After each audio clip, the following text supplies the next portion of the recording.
gabung berapa orang?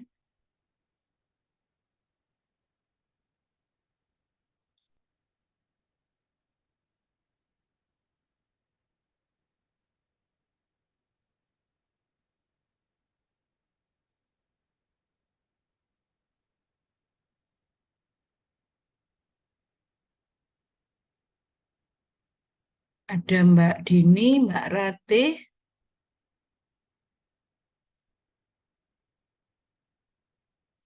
berapa orang? 4 orang ya?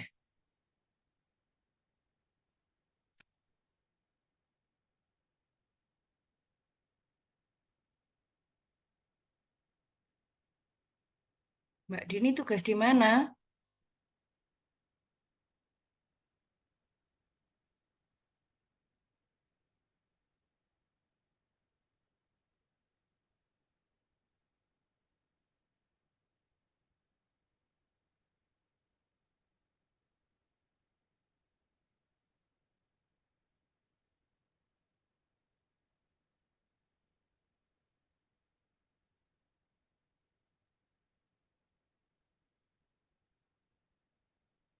Sare ini hanya ada berapa? 2.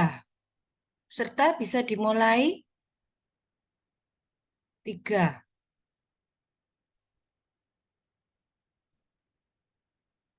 Sudah bisa dimulai, Bu. Silakan. Oke. Untuk teman-teman yang telat nanti biar lihat rekordannya saja. Oh ya, oke. Saya mulai. Assalamualaikum warahmatullahi wabarakatuh. Waalaikumsalam. Oke, saya mulai mungkin karena ini ada Mbak Rate, saya mulai yang soal TTK dulu ya. Ini TTK bisa diikuti oleh yang apoteker, sebaliknya juga yang apoteker juga bisa mengikuti yang TTK. Ntar saya share screen dulu.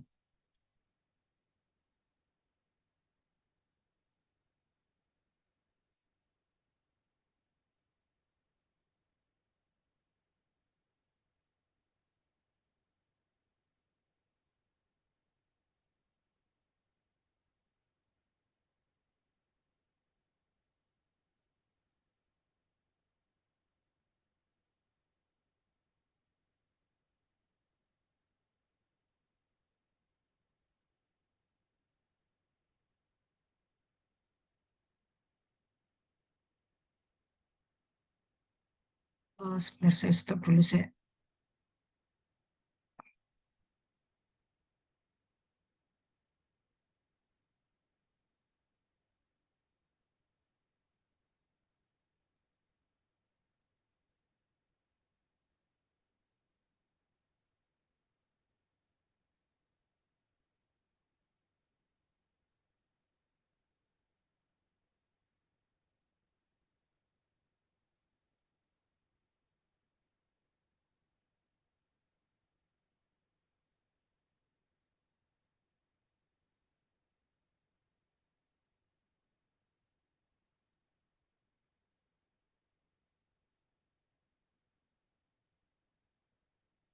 Eh,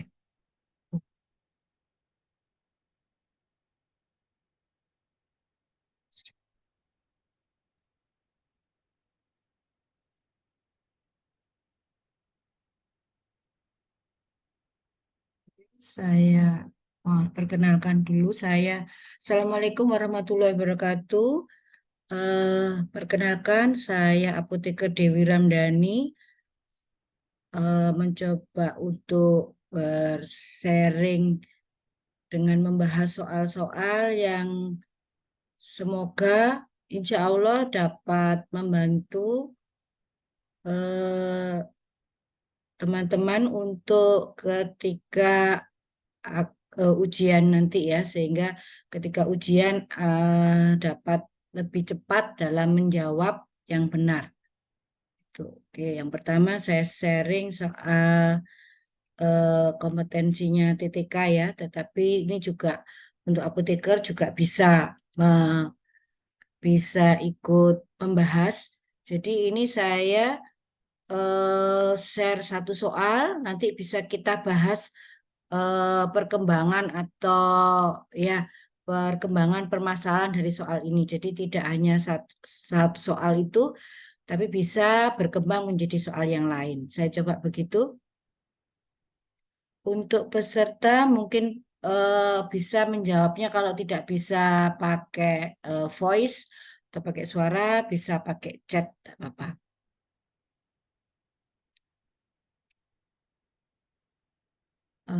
TTK di apotek, soal nomor 1 ya, di apotek melayani resep dari seorang wanita 36 tahun dengan data di resep berat badan 69, tinggi badan 162, dengan resep Flagystatin Ovula nomor 7 ya, signalnya Omninocte. Bagaimana menjelaskan penggunaan obat tersebut? Jadi ini bagaimana ketika Anda memberikan eh, obatnya ya kan dengan KIE. KIE itu adalah kewajiban kita sebagai seorang farmasis ya. Sedangkan untuk pasien itu adalah hak pasien. Lalu bagaimana menjelaskan penggunaan obat tersebut? Silakan, Mbak Rati sudah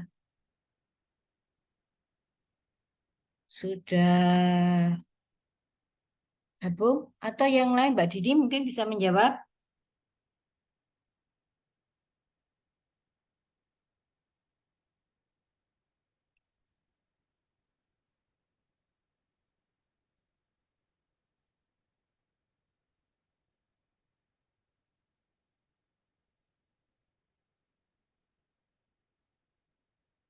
Oke, dimasukkan dalam vagina. Oke. Kira-kira apakah hanya perlu itu aja? Jadi selama 7 malam diberikan satu vagina. Jadi satu vagina, satu ovula, 1 malam 1 ovula. Lalu dimasukkan dalam vagina. Lalu bagaimana? Apakah terus langsung eh, berdiri ataukah bagaimana cara masukkannya? Dengan berdiri atau berbaring? Ada yang bisa menjawab?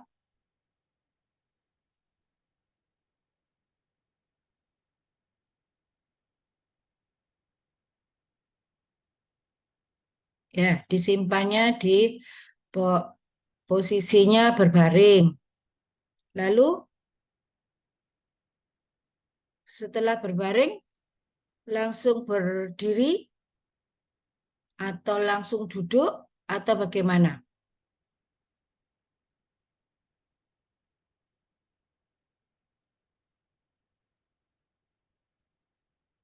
Yang apoteker mungkin KIE, penggunaan ovula,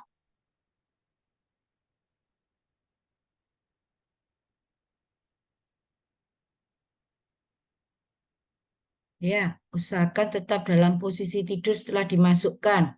Kira-kira berapa menit? Ya, seorang pasien itu harus mendapat kejelasan dalam penggunaan obat ya. Jangan pasien itu diberi disuruh mikir lah istilahnya ya. Karya obat diminum sesudah makan ya. Sesudah makannya kapan? Selesai makan langsung minum obat atau seperti ini? Tetap dalam posisi tidur setelah dimasukkan. Berapa lama? Berapa 5 menit, 10 menit? Kalau misalnya langsung berdiri, kenapa?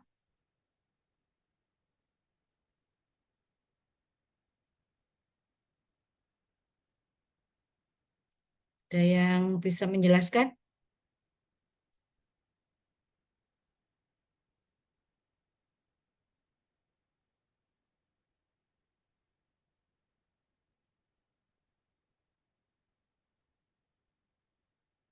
Ya, kalau posisinya kan dimasukkan berbaring, pasien berbaring, terus dimasukkan ovulanya, masih posisi tidur, jangan langsung berdiri. usahakan 10-15 menit hingga obat apa? Obatnya memang larut. Jadi pembawa ovulanya itu semacam coklat ya, semacam apa ya bentuknya kayak lilin apa coklat gitu pembawanya itu begitu kena eh, lubang vagina ataupun ya lubang vagina itu akan meleleh sehingga obat yang terbawa itu masih ada eh, di cairan tersebut ya. Ketika kita langsung berdiri, cairan itu akan keluar yang lelehan tadi itu dan itu sama obatnya ya. Jadi belum eh, terserap ke jaringannya. Ya, itu yang menyebabkan kenapa harus tetap berbaring. Jadi kalau langsung berdiri, biasanya akan keluar lagi cairannya. Gitu ya. Kemudian apa? Biasanya ketika setelah selesai, biasanya besoknya ada yang pengalaman dapat ovula. Ya, besoknya pasti ada keluar seperti gumpalan, ya. Gumpalannya itu tergantung warna di dalam vaginanya. Kalau dia vaginanya ada infeksinya, biasanya ada warna keruh, ada berbau. Nah, itu adalah dari pembawanya ya. Jadi yang keluar bukan penyakitnya tetapi pembawanya yang ada di dalam itu akan keluar. Itu biasanya besok paginya. Kalau itu malam, besok paginya ya. Sudah jelas ya. Ini dari satu soal aja dari ovula. Oke, sekarang ke yang kedua. TTK melayani resep di apotek, dokter meresepkan insulin pen, misalnya Novorapid ya. Novorapid, TTK memberikan informasi kepada pasien tersebut mengenai obat tersebut. Berapa Celcius suhu penyimpanan untuk sediaan tersebut? Ya, apoteker bisa menjawab, TTK juga bisa. Berapa suhu penyimpanannya?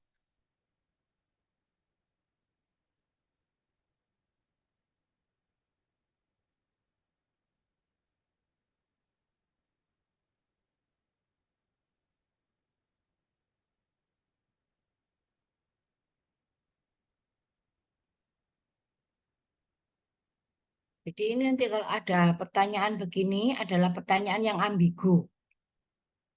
Ada yang tahu kenapa ambigunya? Ambigunya adalah disimpannya itu dalam keadaan apa? Eh, insulin pennya itu akan dipakai atau kan ada pasien dapat insulin pennya misalnya dua, yang satu akan dipakai, yang satu lagi setelah yang pertama itu dipakai habis baru dipakai.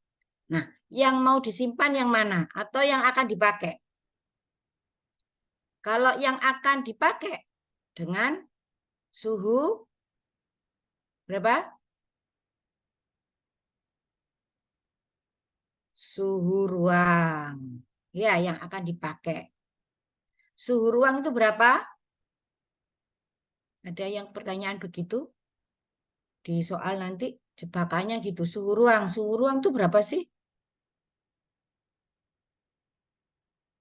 15 sampai 20, Bu. 15-20.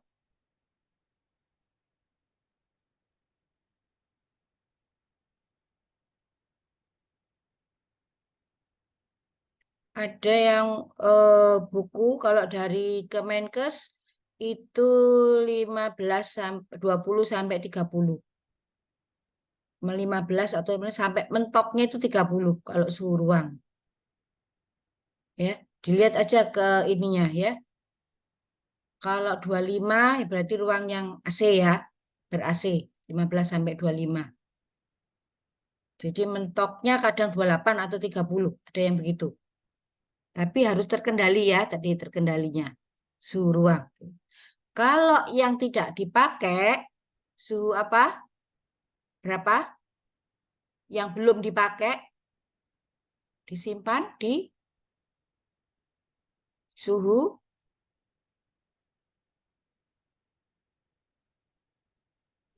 2-8, Bu.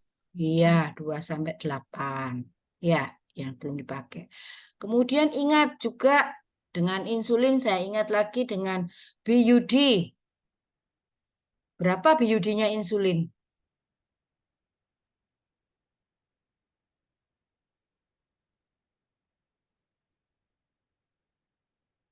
Atau expired date-nya? Insulin BUD-nya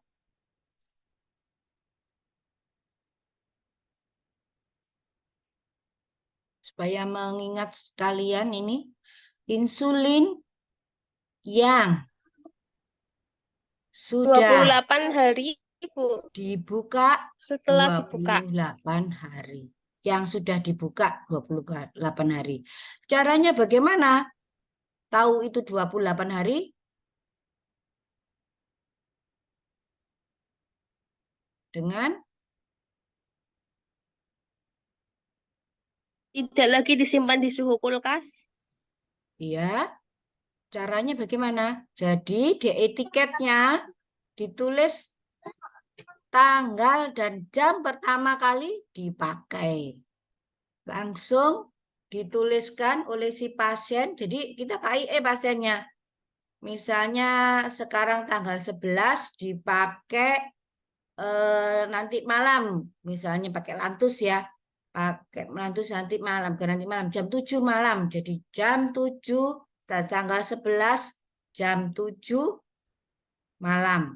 BUD-nya berapa? Berarti 7 tambah 28 hari.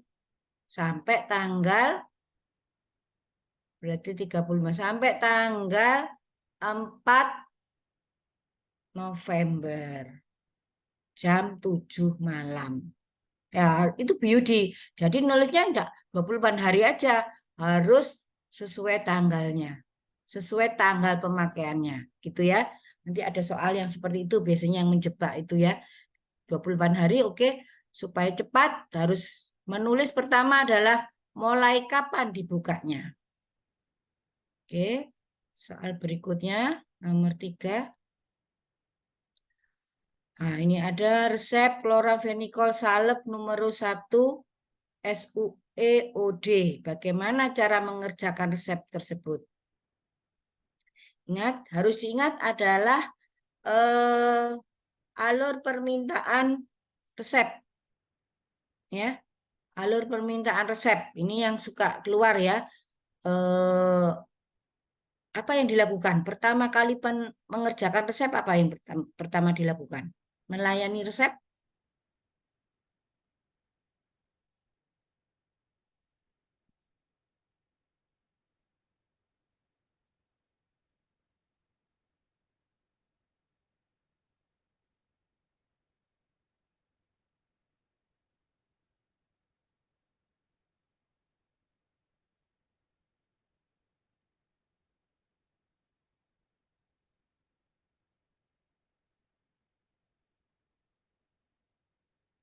Ya, screening resep.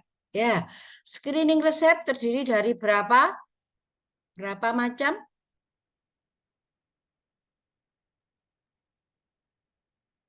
Ada 3 macam screening resep. 1, secara administratif, farmaseutik, dan klinis.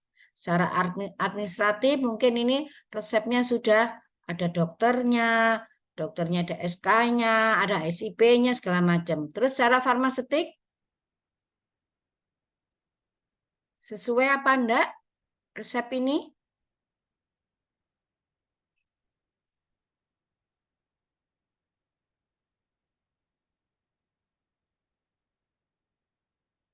Kloramphenicol salve nomor 1 SUEOD.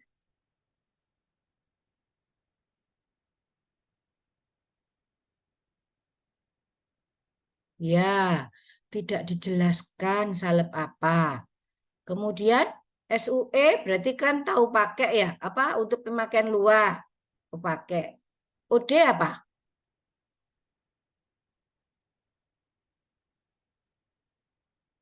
Mata kanan. Kita tidak bisa langsung memberikan salep mata. Ya, biarpun signanya OD. Tetapi karena R itu adalah recipe.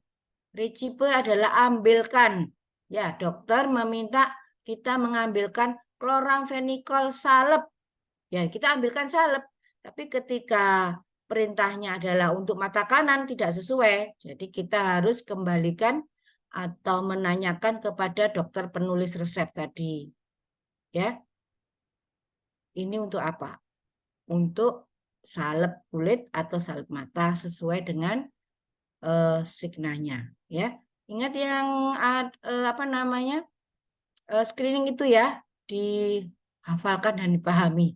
Administratif, farmaseutik, dan klinis. Apa saja di dalamnya itu juga sering keluar biasanya. Ya, kalau ini OD adalah mata kanan.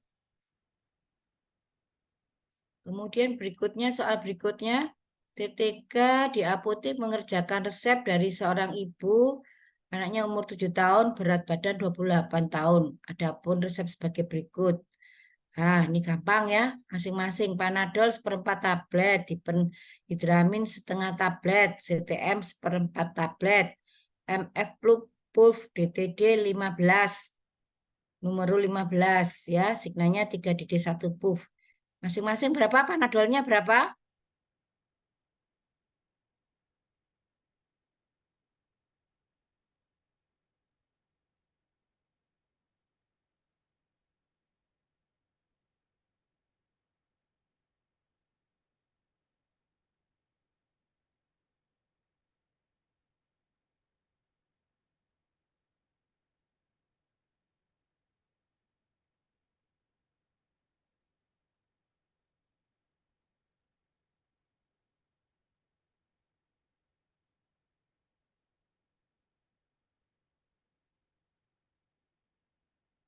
Ya. Ini Mbak Rate, Panadol, Dipennya, CTM-nya sudah benar ya. Tetapi kalau ada jawaban seperti ini memang benar. Tetapi kalau di realitanya kan tidak seperti ini ya biasanya. 7,5 gitu sulit sekali ya. Jadi lebih baik di 16 kan kalau nggak salah ya. Di 16 kan nanti dibuat 16, satunya yang satu puffnya tidak diberikan misalnya. Jadi lebih pas ya, lebih pas dosisnya daripada kalau diberikan koma-koma tersebut ya. Tapi ini hitungannya benar. Nanti kalau ada soal itu, kalau hitungannya ya persisnya seperti ini. Oke, Panadol 375,75, Dipenya 7,5, CTM-nya 3,75. Oke, sudah pinter semua. Sekarang, oh ini, Cefixim sirup 2 kali 10 mili, ibuprofen sirup bila panas 3 kali 10 mili. Cefiximnya 100 mg per 5 mili, 30 mili botolnya ya, ibuprofennya 60 mili. Kalau antibiotiknya akan habis berapa hari?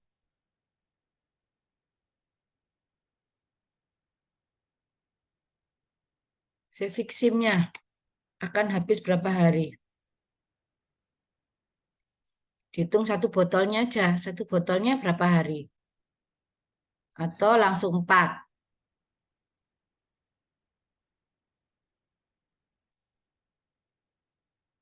Iya, 6 hari habis ya. Karena ini botolnya cuma 30 mili.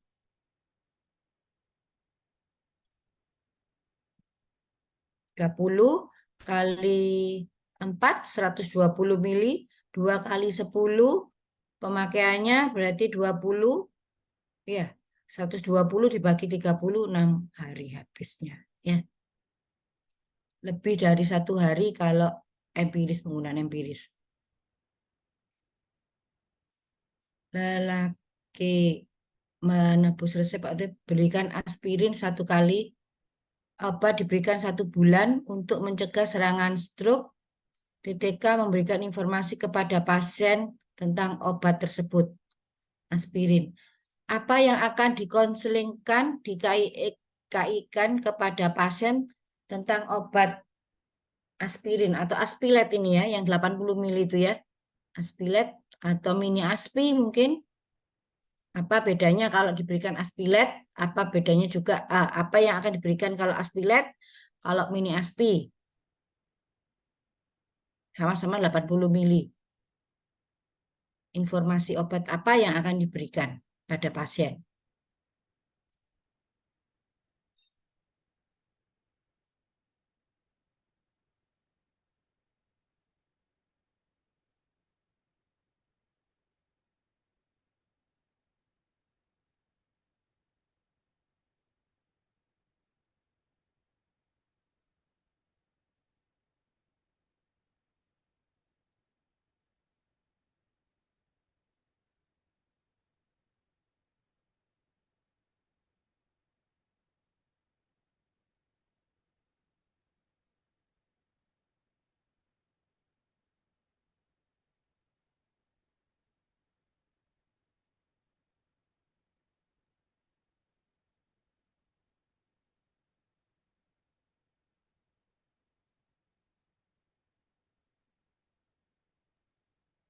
Apa kira-kira efek samping yang terbanyak dengan pemberian aspilet atau mini aspi?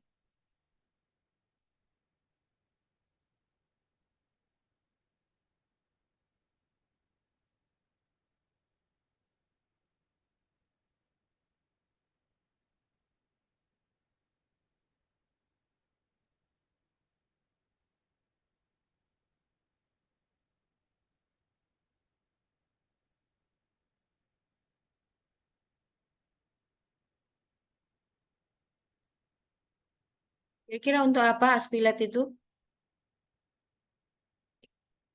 Ke pasien bisa menjelaskan heartburn. Heartburn itu apa?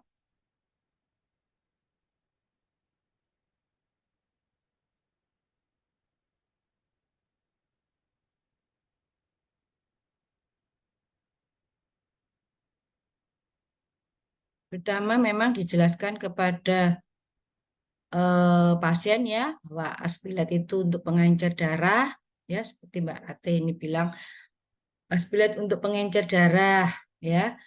Tapi diberikannya apa? Untuk mencegah efek sampingnya diberikan setelah makan. Efek sampingnya apa?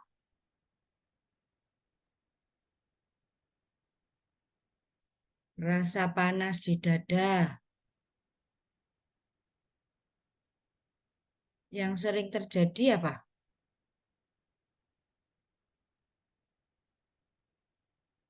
Untuk dia kan pengencer darah nih ya. Ada trombus atau ada sumbatan ya ketika stroke biasanya. Nah, sumbatannya itu eh, dilawan atau ini dengan aspilet tadi. Dia sebagai antiplatelet ya, pengencer darah. Adanya apa? Efek sampingnya adanya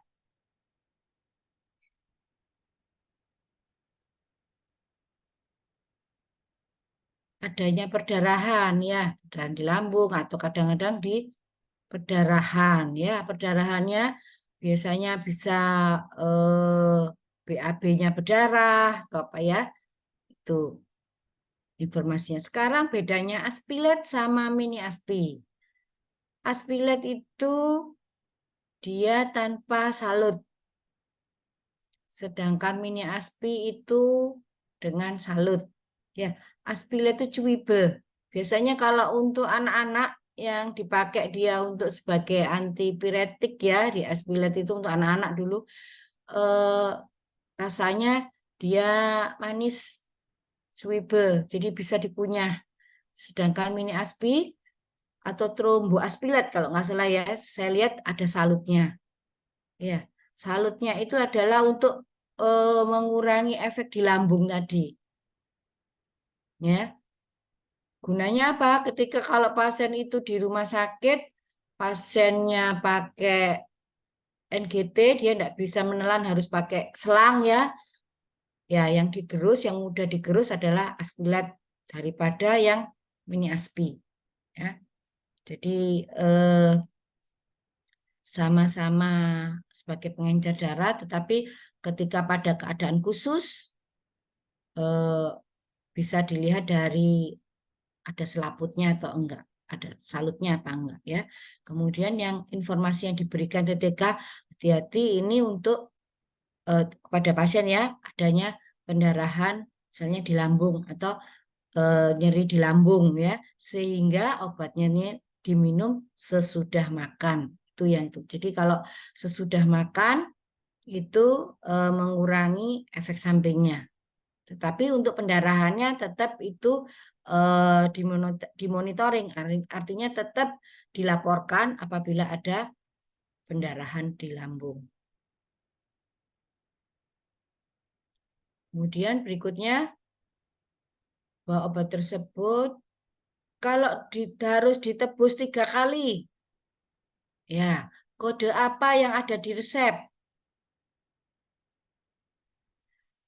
Melayani resep dari seorang pasien, informasi yang diberikan dokter pada pasien bahwa obat tersebut dapat ditebus sebanyak 3 kali dengan memberikan kode tertentu. Kode pada resep itu apa? Ya, cepet ya. ITER 2 kali ya. Berarti 1 kali detorik di ITER 2 kali. 100. Seorang pasien datang ke apotek mengalami batuk dan flu.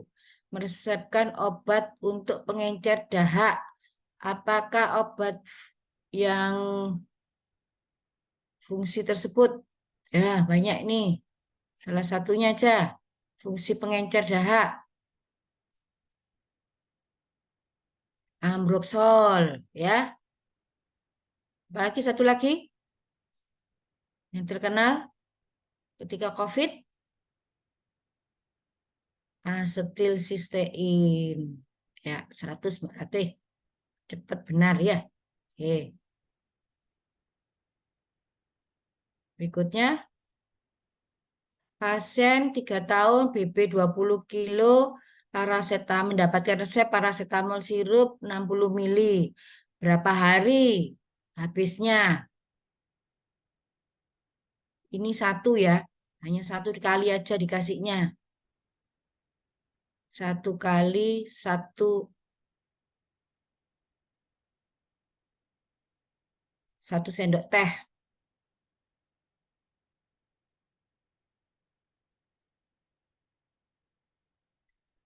Coba kok dirubah jadi 3 kali 1 sendok teh ya. Maaf ini saya salah ketik. 3 kali 1 sendok teh.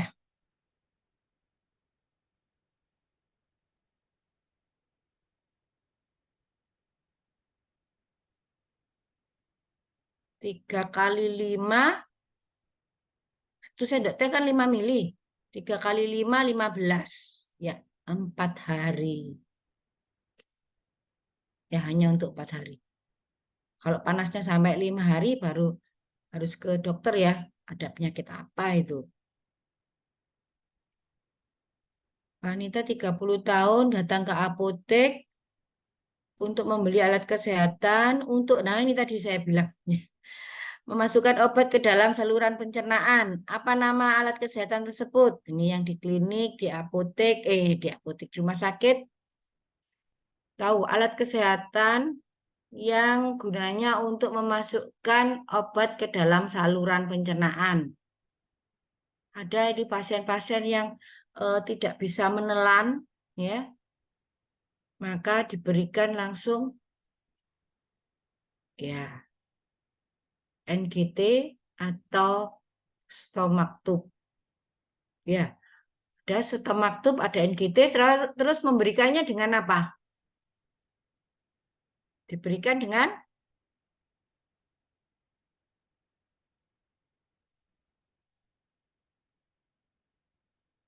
SPED ya, SPED.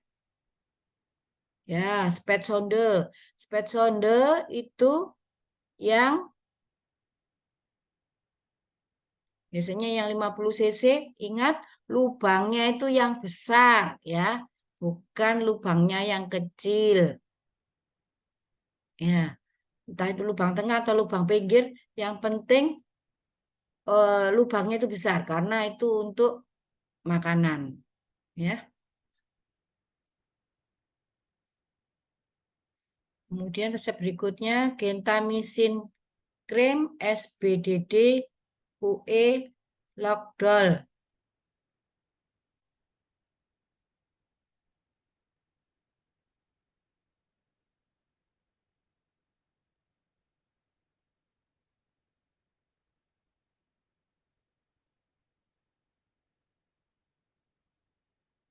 Dua kali sehari.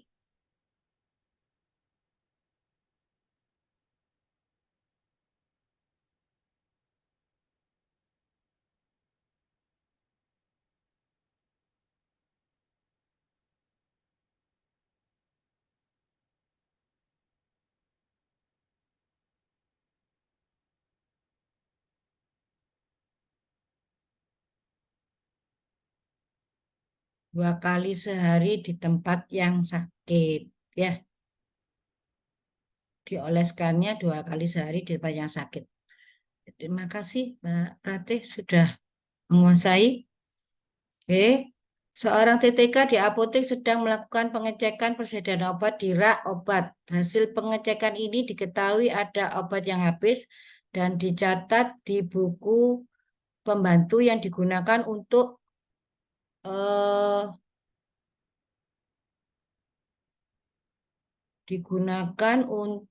mendukung menentukan jenis jumlah obat yang akan dipesan di PPF. Obat apa yang dimaksud? Eh,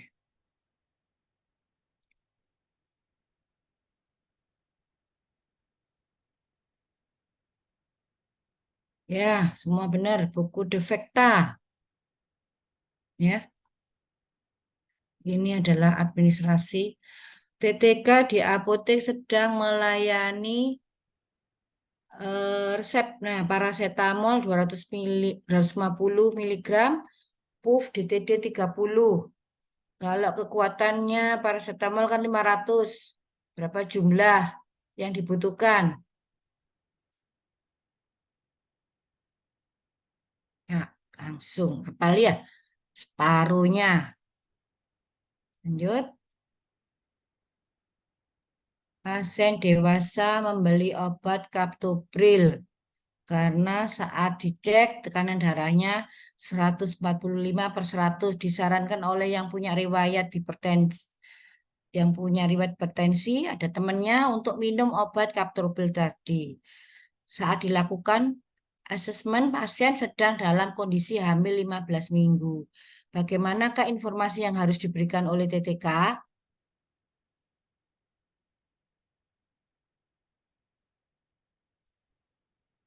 Bagaimana pendapat Anda ketika ada pasien ya mau beli Captopril karena dicek tekanan darahnya 145/100. Disarankan oleh temannya yang punya riwayat hipertensi untuk minum obat tersebut. Kemudian ketika Anda tanya, pasien itu kondisinya hamil 15 minggu. Ya, sekitar berapa? Hampir 4 bulan ya. Bagaimana informasi yang harus diberikan atau eh, informasi yang harus diberikan kepada pasien tersebut oleh Anda? Ada yang bisa menjawab?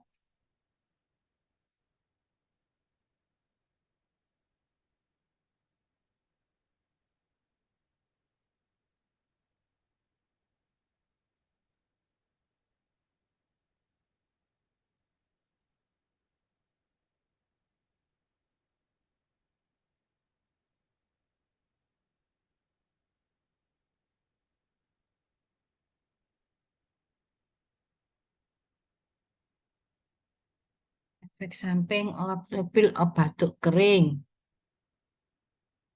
Menawarkan obat lain karena batuk kering tadi ya? Bukan.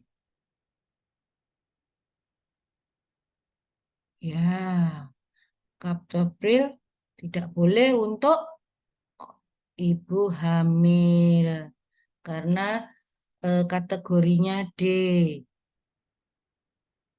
Lalu apa sebetulnya yang harus pertama kali ada dalam pikiran Anda?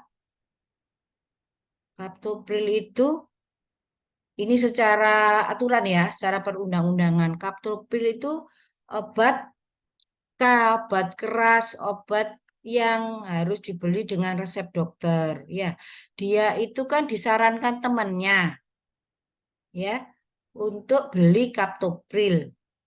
Nah, kalau Anda mungkin dipaksa ya oleh ini, belilah hanya untuk sekali ini, besok saya ke dokter.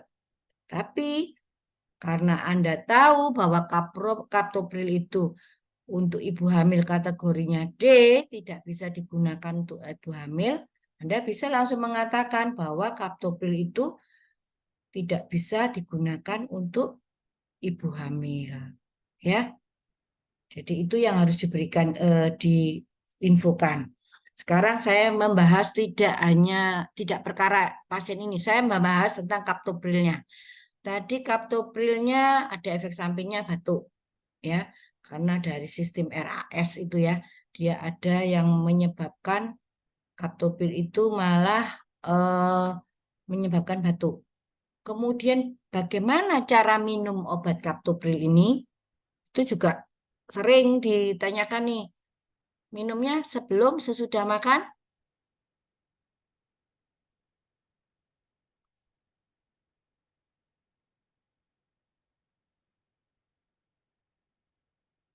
Ya, pada saat perut kosong. Kenapa saat perut kosong?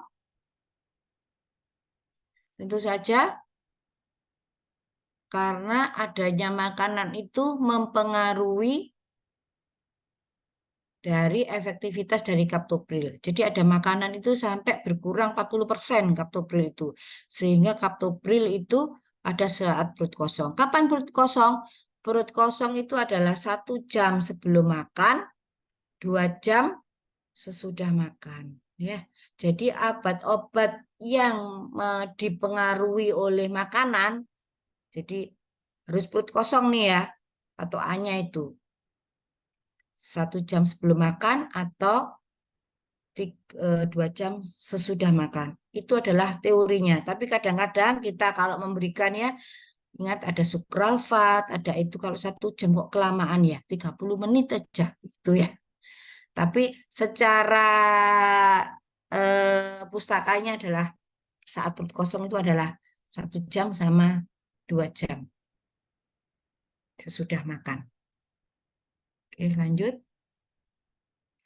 Pasien dewasa perempuan, udah ya tadi.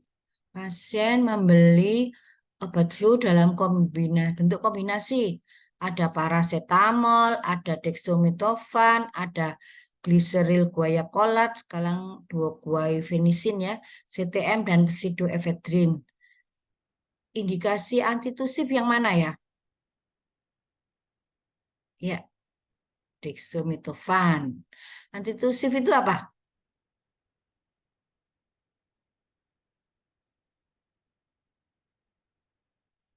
Antitusif itu apa?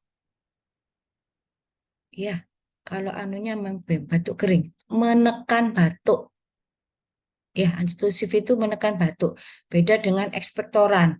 Ekspektoran itu dia malah dahaknya diencerkan supaya eh, apa namanya, larut dalam ludah. Jadi seperti ludah, jadi tinggal dibuang gitu ya. Sedangkan kalau eh, antitusif itu menekan batuk, seperti kodein juga menekan batuk. Jadi batuk itu supaya nggak batuk gitu ya kalau antitusif. Sekarang, nah ini gliseril guaiacolat sebagai ekspektoran ya. Dia malah jadi terbatuk-batuk terus supaya eh, dikeluarkan semua dahaknya. Kalau CTM-nya,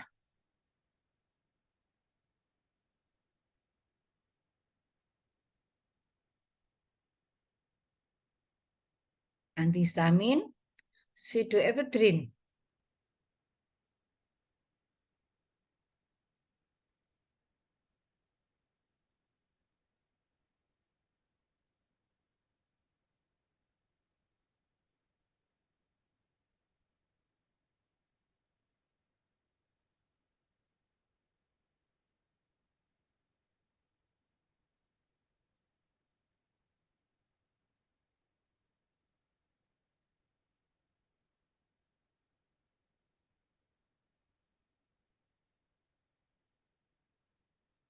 Dekongestan ya. Dekongestan itu untuk hidung gatel itu biasanya kalau kita ya sudah kayak mau pilek gitu ya. Ya, pseudoephedrine ini yang banyak kaitannya dengan efek samping pada peningkatan tekanan darah tinggi. Parasetamolnya di sini untuk apa?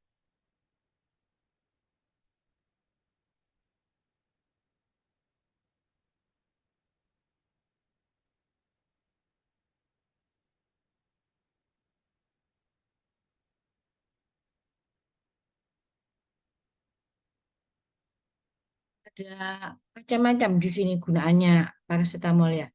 Kalau kadang-kadang obatnya pasiennya itu gak panas ya, tapi dia itu batuk, pilek, badan nggak enak ya.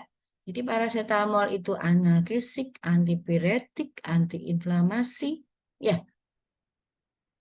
Di situ gunanya si parasetamol itu ya. Jadi tergantung pada parasetamolnya ada yang 300, ada yang 500, ada yang 650 kalau dia sebagai untuk kuat lagi analgesiknya. Bukan kuat antipiretiknya, tapi kuat analgesiknya. Hanya yang perlu diingat, parasetamol itu DILI, drug induced liver injury. Jadi menyebabkan gangguan pada liver.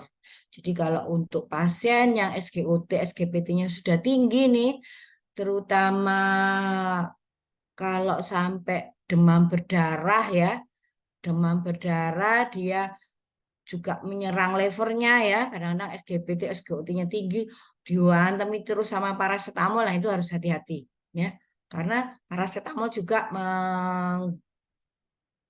mengganggu dari fungsi hatinya, fungsi levernya. Nah, ini obat anak-anak ya, parasetamol suppositoria harus disimpan pada 2-8 derajat. Berarti ini suhu apa? Gampang tadi sudah dibahas ya. Suhu apa? Tadi ada suhu ruang. Kalau 2-8, iya suhu kulkas. Kulkas bukan freezer ya. Kalau freezer,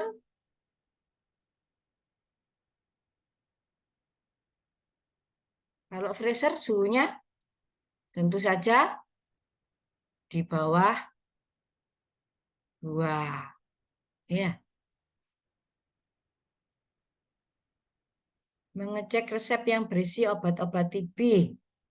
Nah, ada yang menyebabkan gangguan saraf sehingga diberikan piridoksin. Apa piridoksin itu?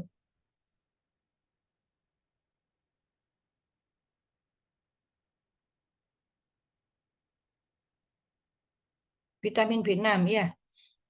Obat apa sehingga kadang-kadang pasien TB pasti diberi vitamin B6 karena ada obat yang efek sampingnya gangguan saraf. Obat apa kira-kira? Obat TB-nya itu.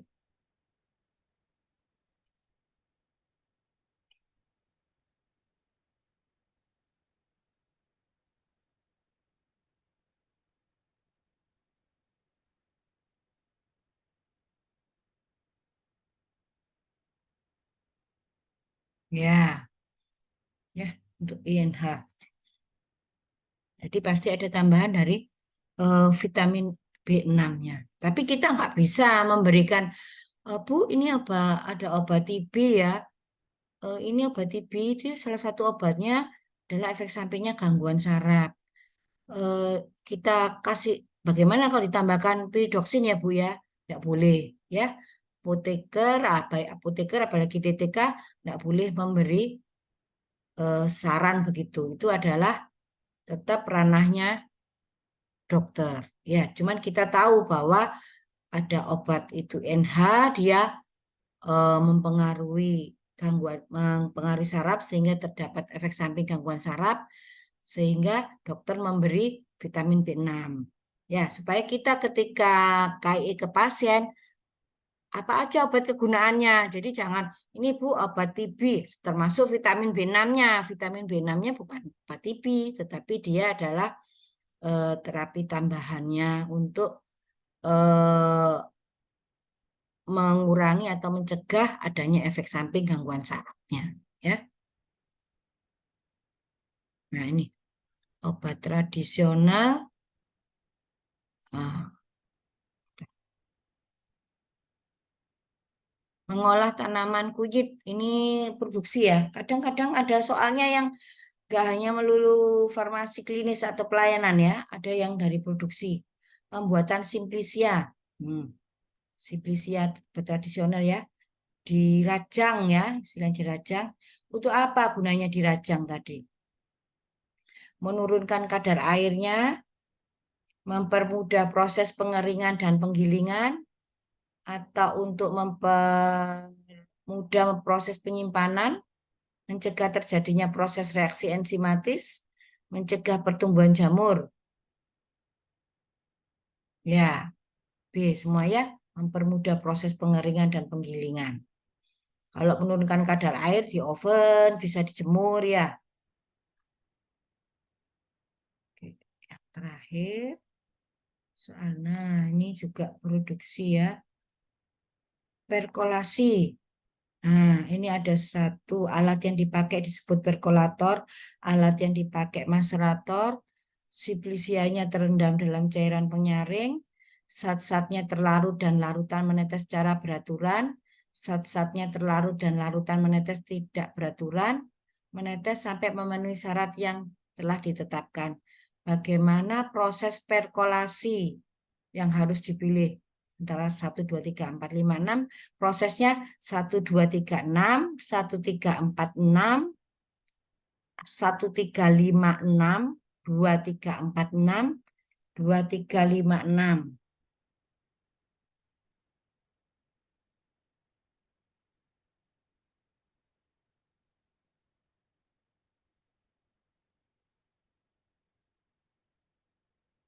Ya, karena perkolasi itu saja alatnya perkolator ya.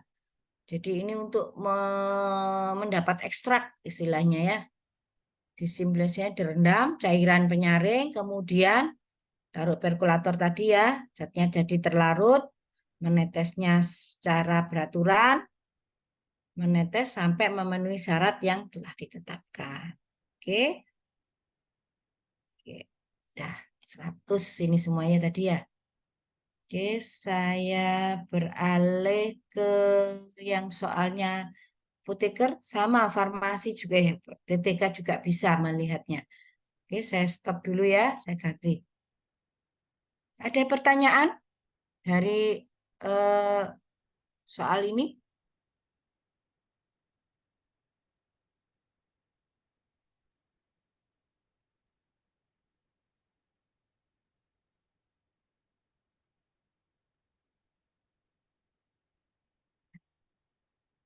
Ya, dibahas. Ini yang eh,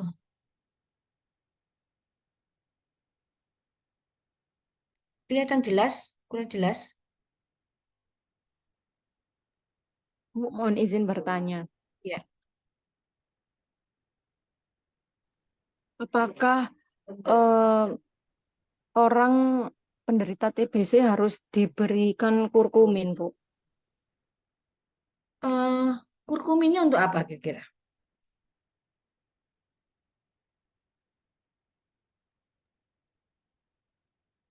Untuk eh, mungkin nanti bisa mengurangi hepatotoksik obat TB-nya.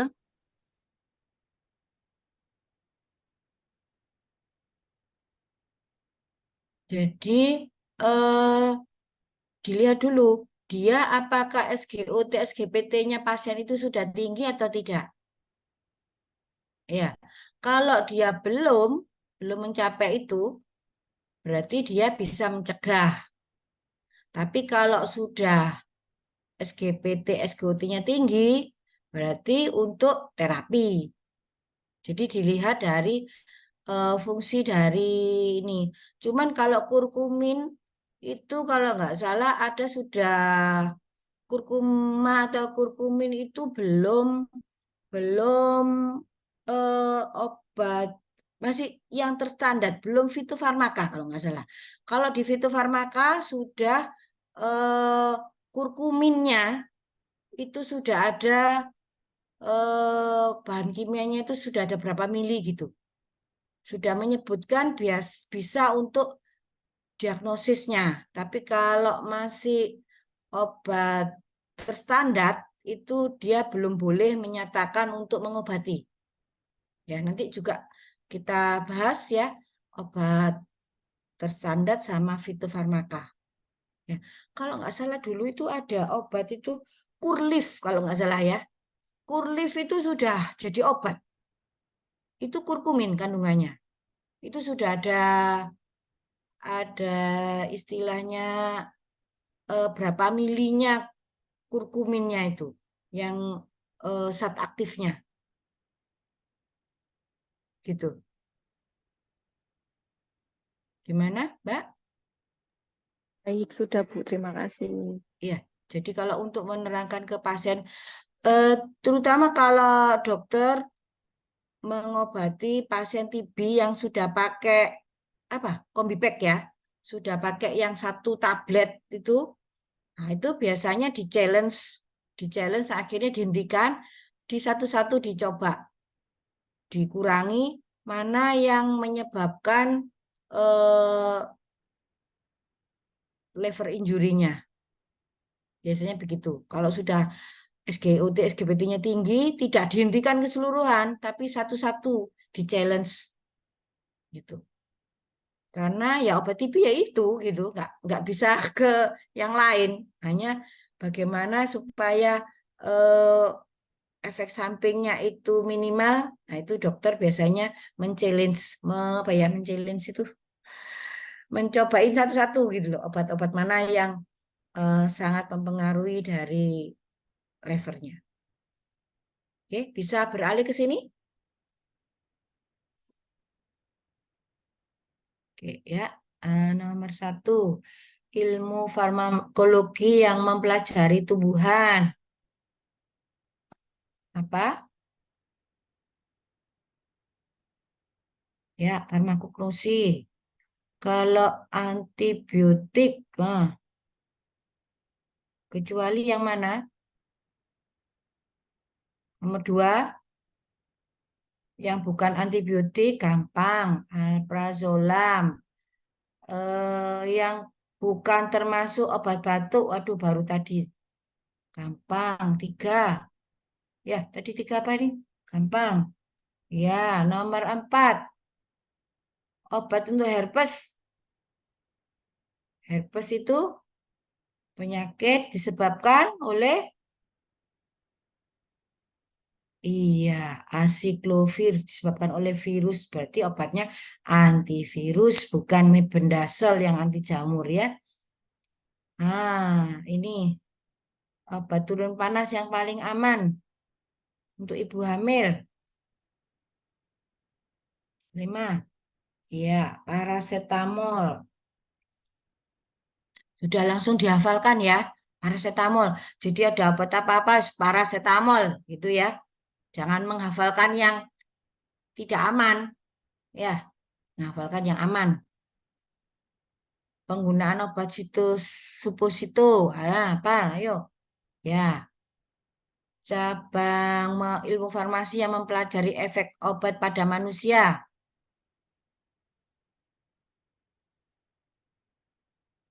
7. 7 apa? Ilmu farmasi yang mempelajari efek obat pada manusia. 7B.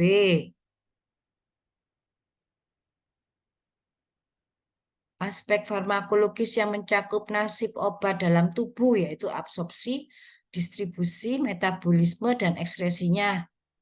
Obat tersebut disebut, ilmu tersebut farmako,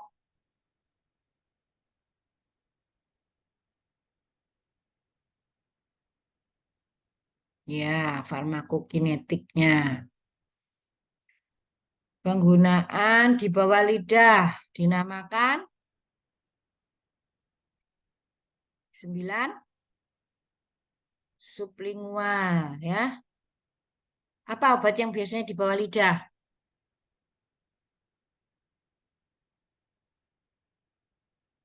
ISDR ya, untuk nyeri. Anti diare. Nomor 10.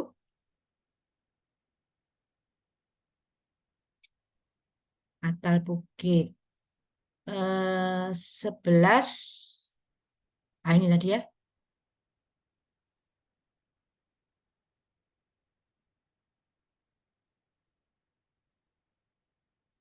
11E vagina. 12.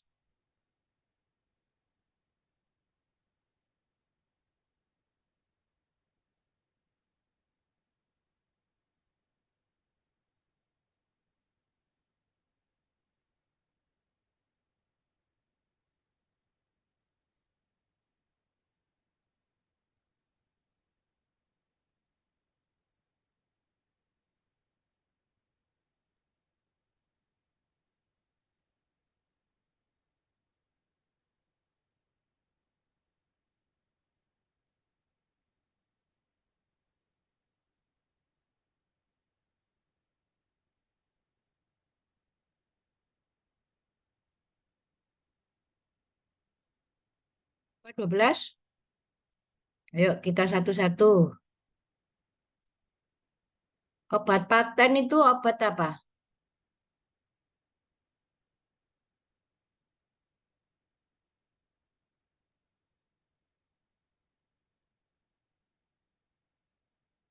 Ya, memang dengan nama dagang.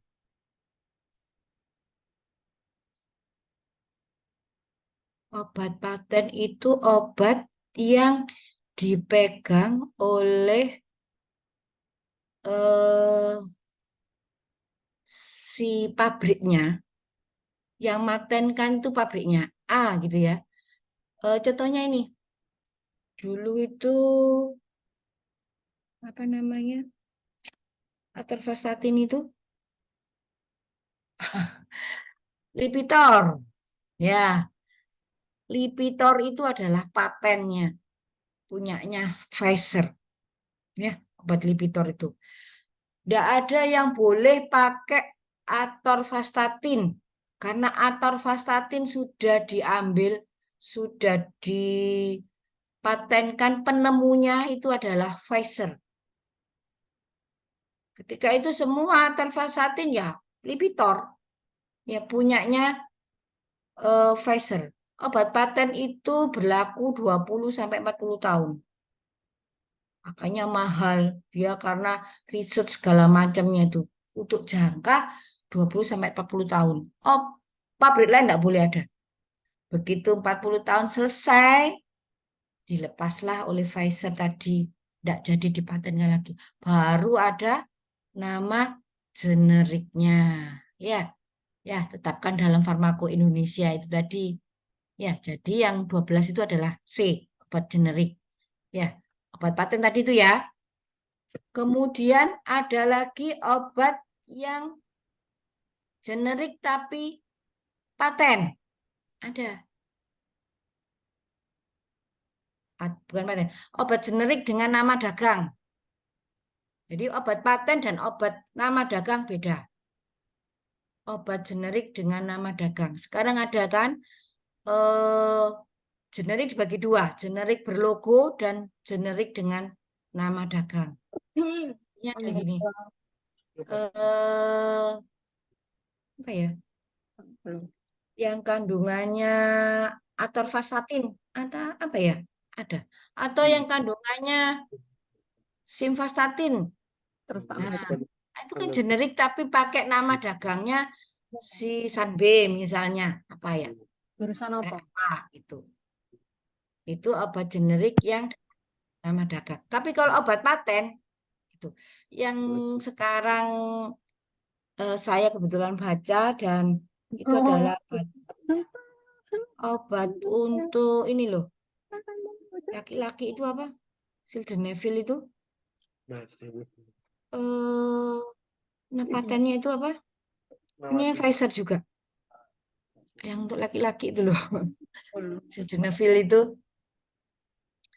Nah, dia Revatio. Nah, lain. Satunya itu apa? Yang untuk laki-laki. Viagra. Ya.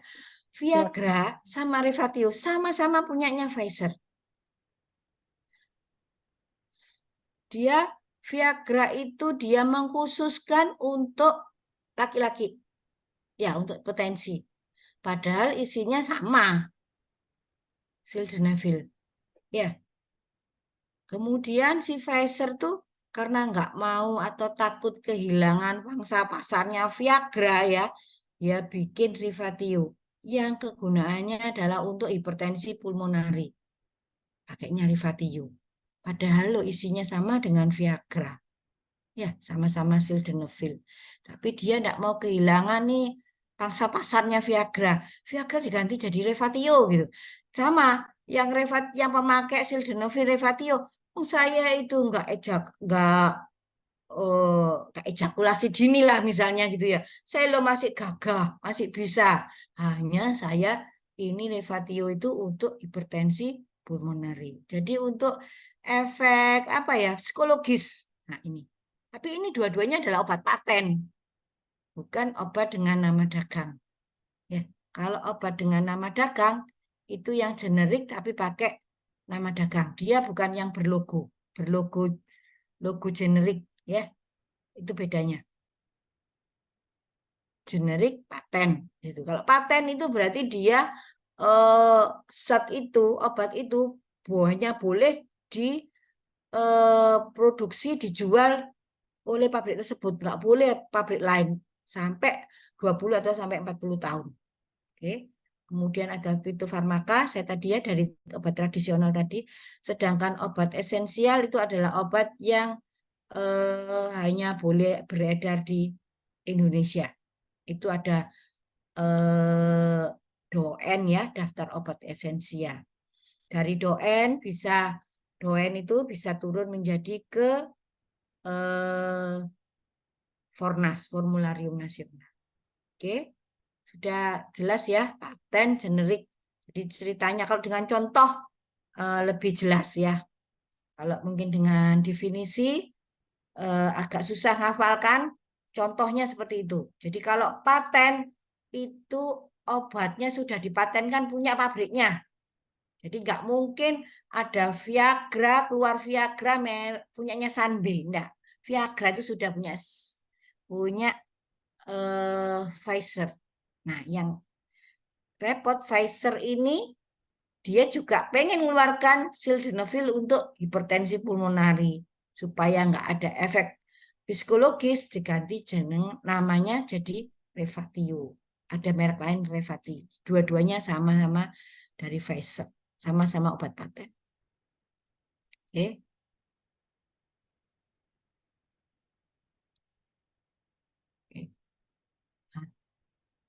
Obat yang etiketnya memiliki tanda lingkaran hijau. Ya, obat apa? Bebas ya. Apa artinya obat bebas? Dia boleh dibeli di apotek maupun toko obat. Ya, obat bebas lingkaran hijau tuh ya. Boleh diberi. Contohnya ini ya, atal bukit kalau nggak salah. Norit itu ya, obat bebas. Nah, yang bebas terbatas ini yang kadang-kadang lingkaran biru nih ya. Saya jawab sendiri ya, bebas terbatas. Lingkaran biru, bebas terbatas. Ingat, lingkaran biru itu adalah obat keras yang dipakai boleh pada jangka waktu tertentu. Artinya bisa diberikan sebetulnya pada jangka waktu tertentu. Contohnya adalah apa ya? Paracetamol kalau nggak salah ya. Paracetamol ya. Ya. Kemudian makanya ada peringatan-peringatan ya. Obat kumur. Nah, lingkaran biru. Awas jangan ditelan. Ya, ada itu. Jadi misalnya kita minum sampai 10 hari paracetamol itu enggak boleh. Ya, itu berarti dia ada penyakit lain nih. Panasnya itu harus sudah perlu ke fasilitas kesehatan atau ke dokter ya. Mungkin obatnya nanti diberikan yang obat daftar G misalnya. Nah, lalu sinonim paracetamol nih. Apa? Persamaannya acetaminophen. Ya, biasanya kalau cari di pustaka-pustaka itu sudah tidak ada paracetamol karena di luar negeri paracetamol sudah tidak dipakai ya. Mereka dipakai NSAID yang lainnya, acetaminophen. Levonorgestrel, golongan obat apa? 16 ya, kontrasepsi. Pokoknya ini kelihatan kalau ini obat hormon ya. Gestrel, kontrasepsi. Tablet yang disalut dengan lapisan yang tidak melarut atau hancur di lambung, melainkan hancur di usus, dinamakan tablet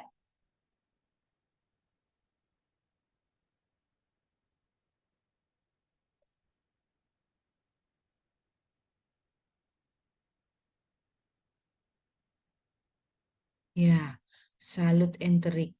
Ya, jadi tablet itu nggak mau dia itu hancur di lambung karena diperlukan di usus, sehingga pakai salut enterik. Ya, 18 chloroquine. 19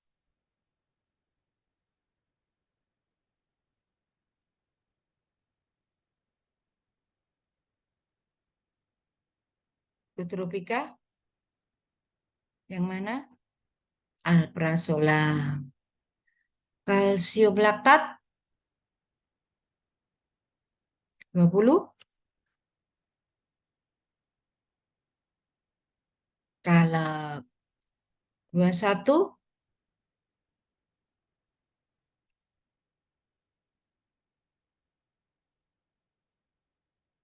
narkotika ya, 21D. Adanya darah dalam urin disebut apa? 22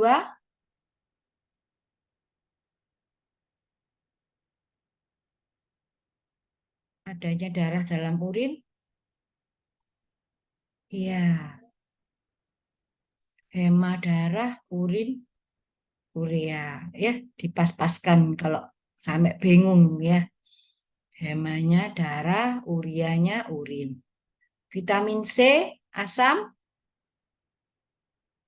23,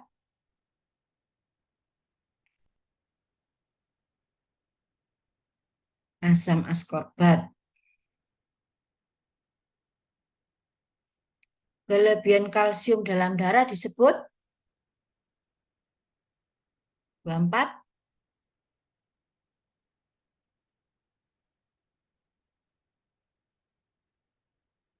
Yo, jangan terjebak, pelan-pelan. Kelebihan kalsium. Iya, hiperkalsemi. Kalau hiperkalemi kelebihan kalium, ya. Pelan-pelan. Nah, ini tetes mata. Berapa bulan?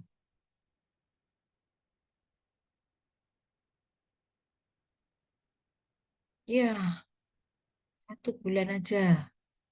Tetes mata, ya. Setelah dibuka, makanya ada nanti kalau yang ini tetes mata ini yang 1 bulan itu adalah yang 5 mili atau 15 mili, ya 1 bulan. Tapi kalau yang monodos berapa hari?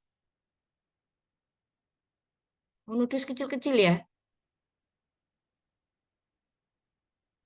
kan ada sendoliters kalau ada, kalau nggak salah, yang isinya berapa? 1 mili kalau nggak salah. Berapa hari yang monodos?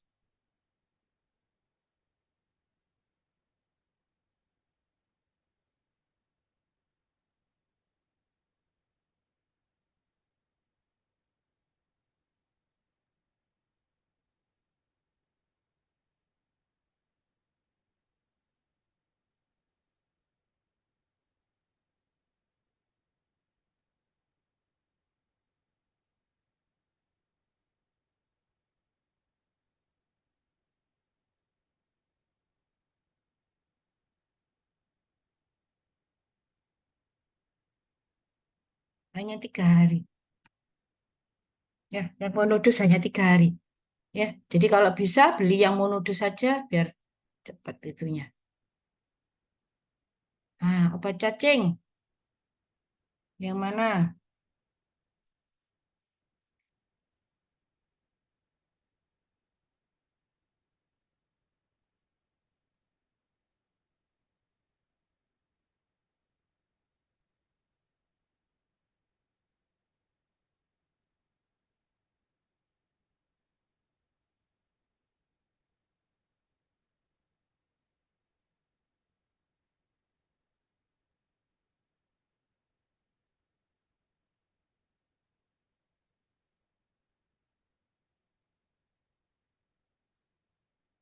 Cacing,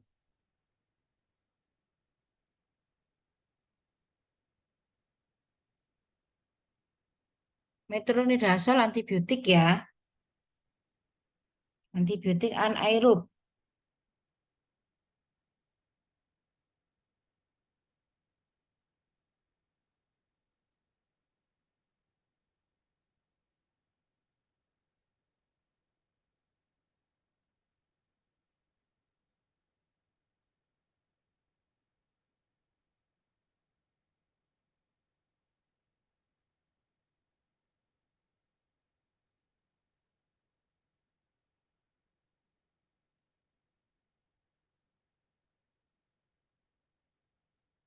Oh iya iya benar.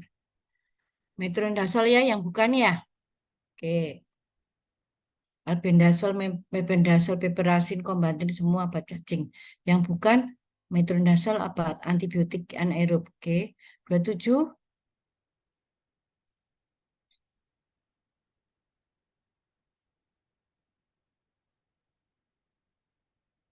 apa faktor pendorong eh, yang bukan faktor pendorong dari sariawan.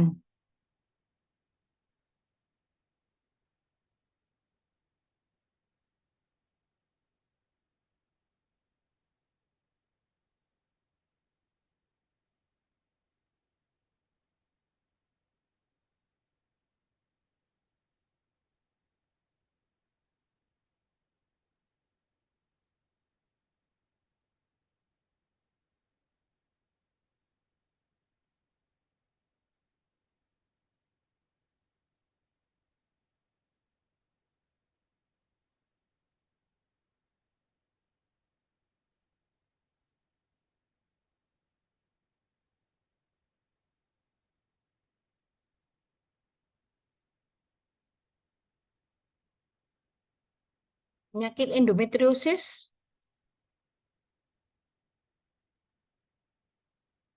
Oke. Kurangan 28. Ini sudah ya kayaknya ya. Aminofilin. Oke. 29.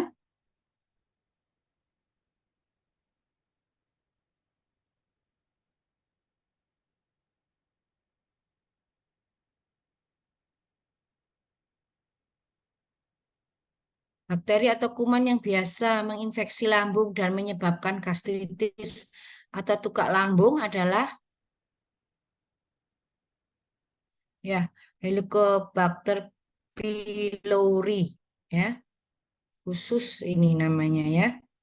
Kemudian 30 mengobati segala keluhan pada diri sendiri dengan obat yang dibeli bebas disebut 30 gampang ya.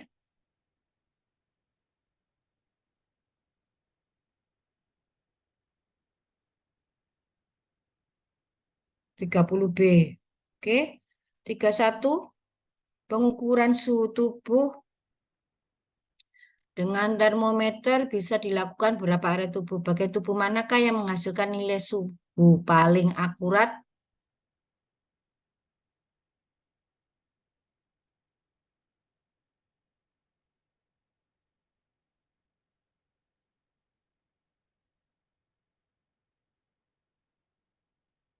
Ya, kalau ketiak enggak.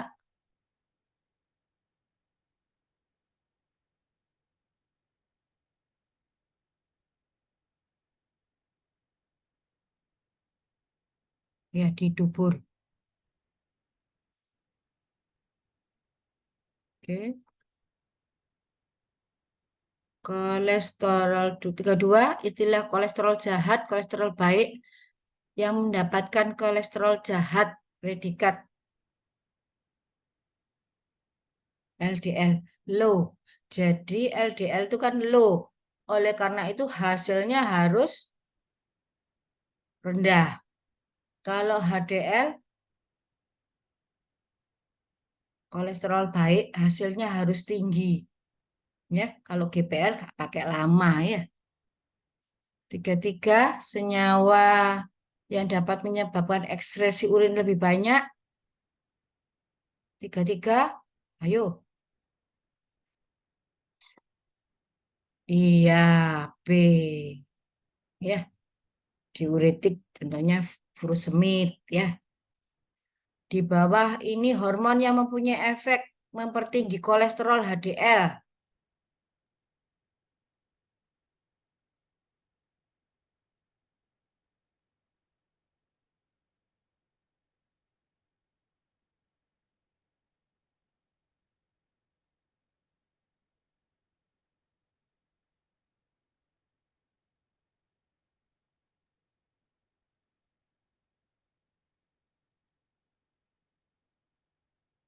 Ya, yang 4A.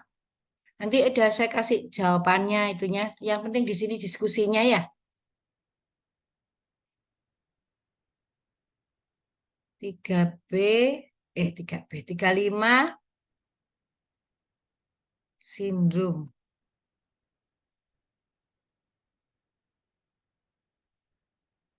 Ada 4 golongan, kelima harus baca ini ya. Bahwa ini merupakan makanan yang banyak mengandung kolesterol. 36 udang, hati, otak, telur, ikan, kecuali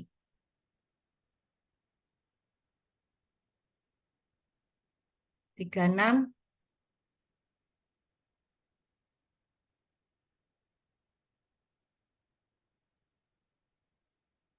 kecuali ya. 37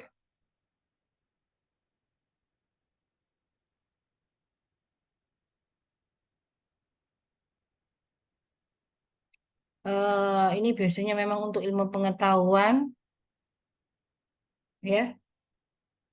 Golongan 1 dihafalkan, saya nggak dijual karena untuk pengetahuannya.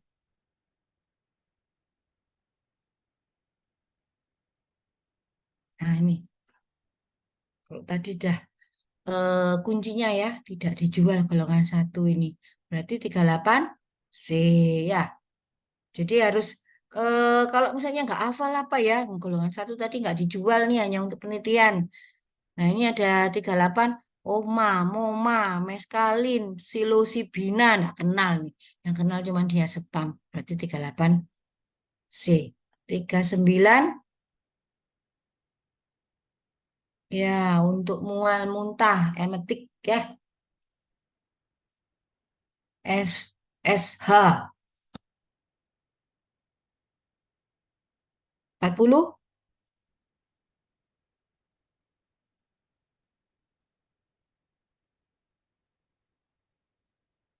follicle stimulating hormone. Kalau begini nih lihatnya adalah kita harus lihat apa ya? Bukan kamus ya, taksonomi apa ya? Bahasa Latin itu ya. Follicle semua stimulating hormone. Tinggal lihat fetus. Fetus itu bayi ya. Kemudian fundus, fibrosis, Fiona. Jadi yang cocok ini kayaknya follicle. Itu ya. Caranya kalau misalnya enggak tahu. Ya, ini adalah bahasa Latin eh, yang harus tahu fetus itu bayi, fundus, fibrosis ya, fibrosis itu jaringan parut, Fiona,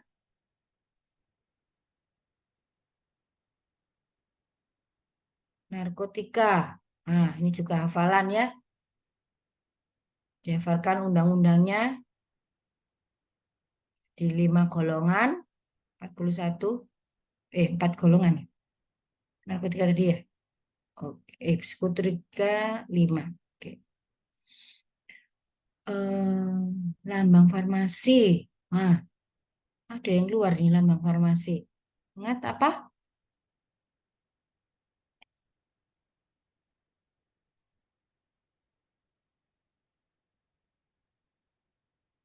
Ayo, apa? Gelas anggur dan tongkat. Tahu nggak tongkat itu tongkatnya siapa? Yang dipakai sama FK tongkatnya apa? Tongkatnya Socrates. Jadi dewanya dokter tuh Socrates. Ya, kita itu pakai gelas Loki, gelas anggur yang dililit oleh ular. Ya, jadi bukan tongkat ya. Kalau tongkat sama ular tuh dokter. Tongkatnya Socrates.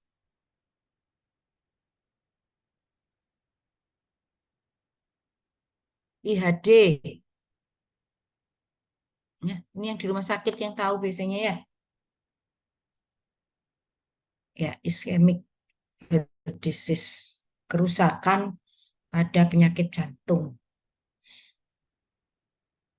Hormon polipeptid sel alfa pankreas adalah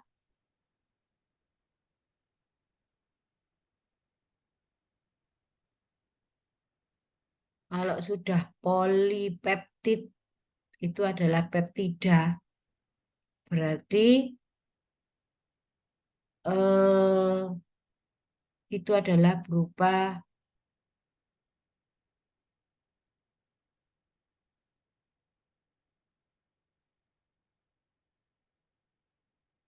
glukosa.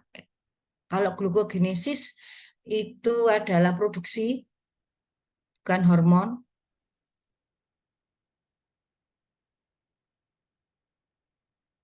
Ya,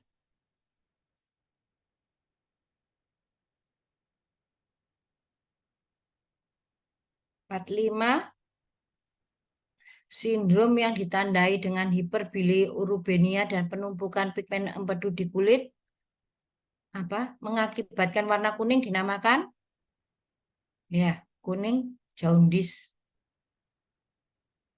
Oke. Obat dan jual bebas disebut OTC. OTC apa?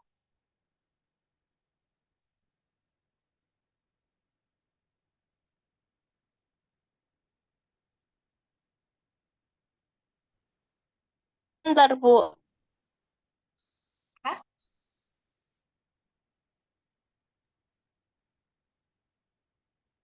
Benar.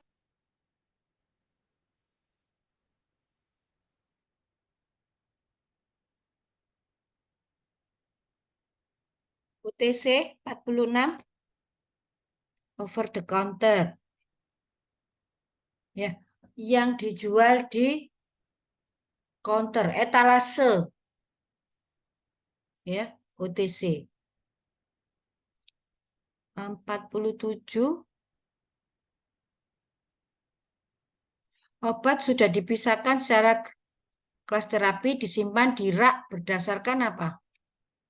Obat yang sudah dipisah ini adalah di soal distribusi ya. Pengelolaan obat bukan soal distribusi. Obat yang sudah dipisahkan secara kelas terapi disimpan di raknya itu berdasarkan apa? Vitalnya, sering keluarnya, kronisnya, sirup atau vitamin.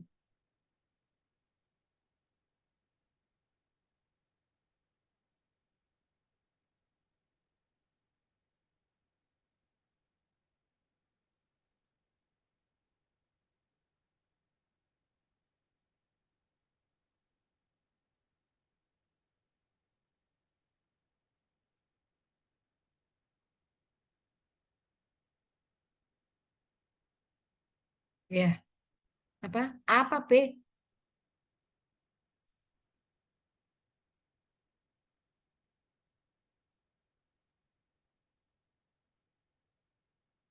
Sering keluar bisa. atau yang dilabil, bisa juga alfabet ya, biasanya bisa. Jadi dipisahkan secara kelas terapi. Misalnya obatnya ini obat anti nyeri gitu ya, ada paracetamol, ada asam fenamat ya, berdasarkan sering keluarnya.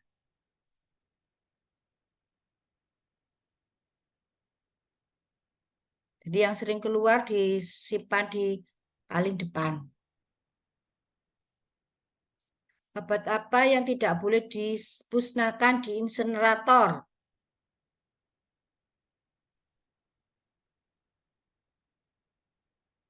Antibiotik, antineoplastik, antihipertensi, sirup, suppositoria.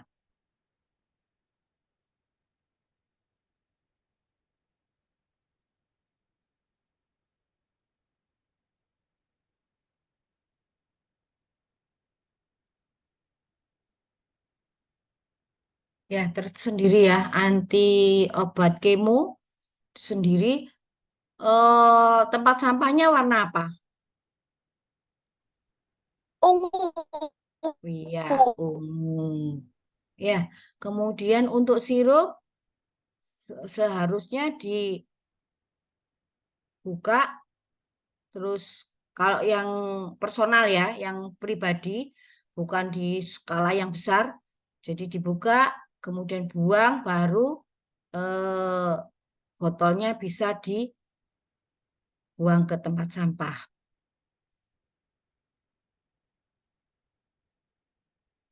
PRN, gampang ya. PRN apa? Bila perlu. Bila perlu. Oke, 50. Ada kunci jawabannya yang terakhir. Sulfasalasin. Sulfasalasin tadi juga untuk itu ya, H. pylori. Peptic ulcer digunakan untuk apa?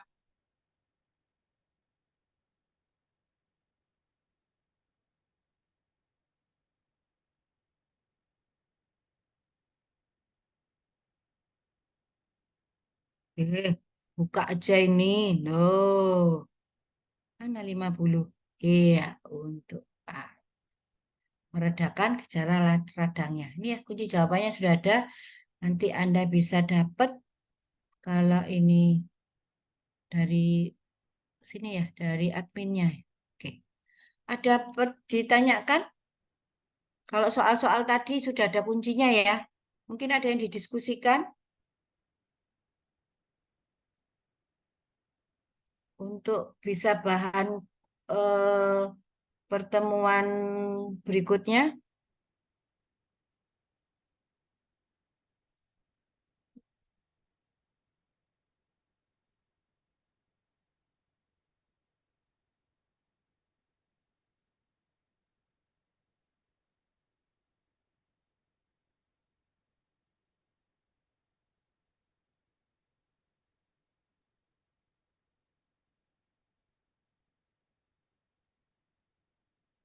Saya stop share. Oke. Eh, Bagaimana Mas Ari? Ini kayaknya sudah tidak ada yang didiskusikan. Bisa diakhiri.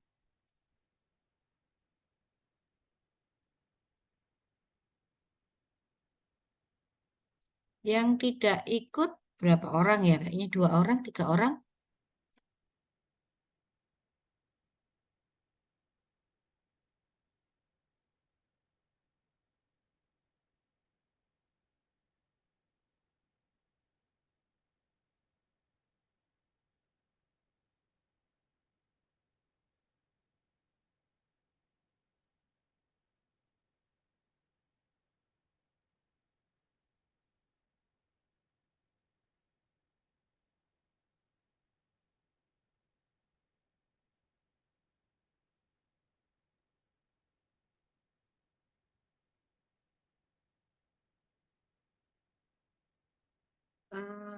Mungkin bisa saya akhiri ya. Mas Ariknya kok nggak kelihatan ini.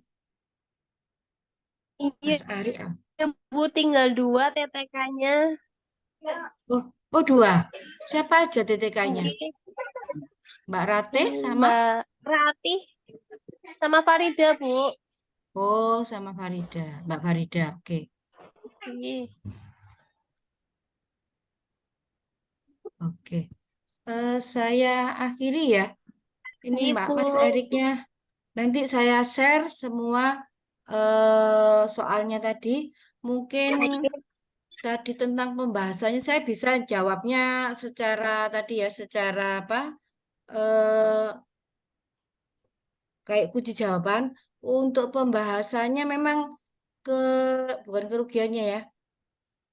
Nggak ininya kalau nggak ikut ya, karena ke saya lebih untuk pembahasannya bisa kita diskusi.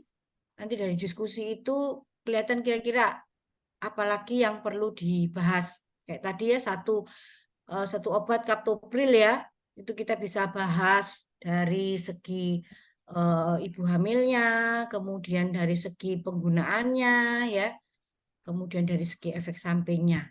Ya, seperti itu. Jadi satu soal bisa berkembang ke yang lainnya tergantung kita apa ya, diskusinya. Kalau misalnya nggak ada diskusi ya tinggal jawaban ABC, ABC, ABC gitu aja. Ya, jadi kalau mungkin berikutnya bisa lebih aktif, jadi bisa kita lebih diskusi, lebih eh, jadi lebih tambah wawasannya. Demikian. Terima kasih. Semoga ini bermanfaat ya. Malam-malam begini mungkin pada sudah istirahat. Masa-masa istirahat masih dipakai untuk bahas soal. Terima kasih. Wassalamualaikum warahmatullahi wabarakatuh.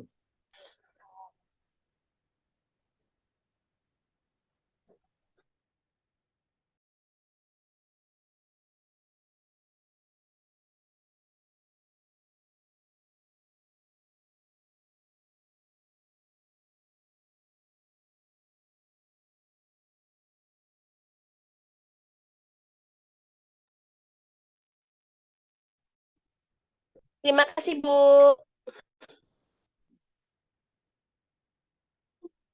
Assalamualaikum.